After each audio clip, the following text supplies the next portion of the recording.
Ozibiza ngendoda yomgunyathi ey'nkundleni zokuxhumana sikhuluma ngo-Alabaster Cijempizwane-ke lapha-ke sethumela umlayezo-ke ubhekisa ngqo ku-Dr. Khehlelezi-ke odabeni-ke oluthinta umntwana okuthiwa-ke akamondle futhi-ke wamphika.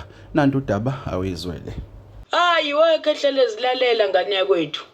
Ilungise le.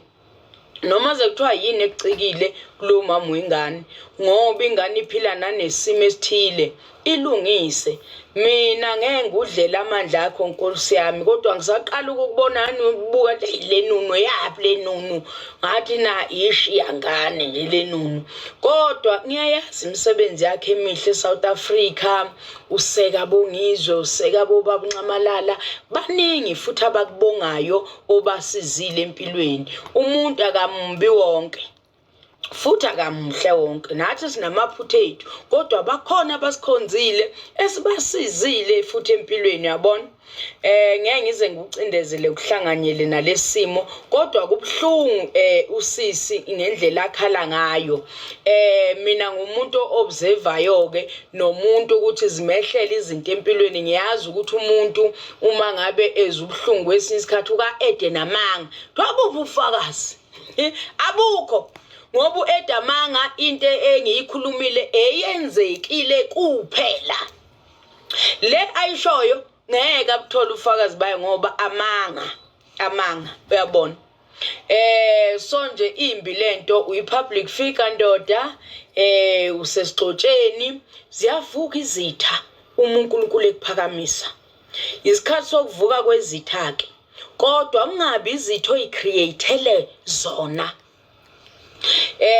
Ungcono nombi kodwa umi kahle, uyabona. Kufana ikhonto akumele kubhede konke empilweni, ngoba njena uyinunwana wakufana umi kahle. Ubonile laphana inyanga yakho yokuzalwa, happy belated birthday nkunzi yami. Hamba enganeni yakho ukuthi lo sisi usekhuluma okuningi, akukhulunywa sisi futhi kanjeni. Susongithumelela izilwane, wena ufuna umuntu akondlele. Musu ukufaka izinto zibe ningi, ufuna ubaba wengane ondla ingane. Uzongithumelela izilwane ngoba uhlala uthumele inkabi. Why ungayanga ukuyombophisa? Iyekeni lo mqondo mubi wokufuna ukuhudulana, ufuna ukumosha umuntu i-image ngoba exabene nawe, sufuna ukumosha i-image. Lonto leyo ungabi nangqondo lonto leyo. Kodwa Khehlelezi esekwenzile lapha kuthiwa abantu besifazane bayizitshe ezibuthaka. Yena ubeyitshethe impela uyaqongqotha. Thina esihlakaniphile, esiphila ngobungcwele, esinoNkulunkulu esibuye sithandaze.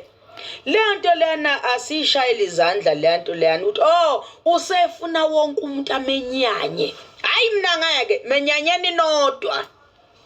Menyanyeni nodwa. Khehlelezi umuntu unawo amaphutha, abakhona abakhalayo, bakhona abajabulayo ngaye. Hamba osilungisa lesasimo nkonzi yami, hamba osilungisa lesasimo.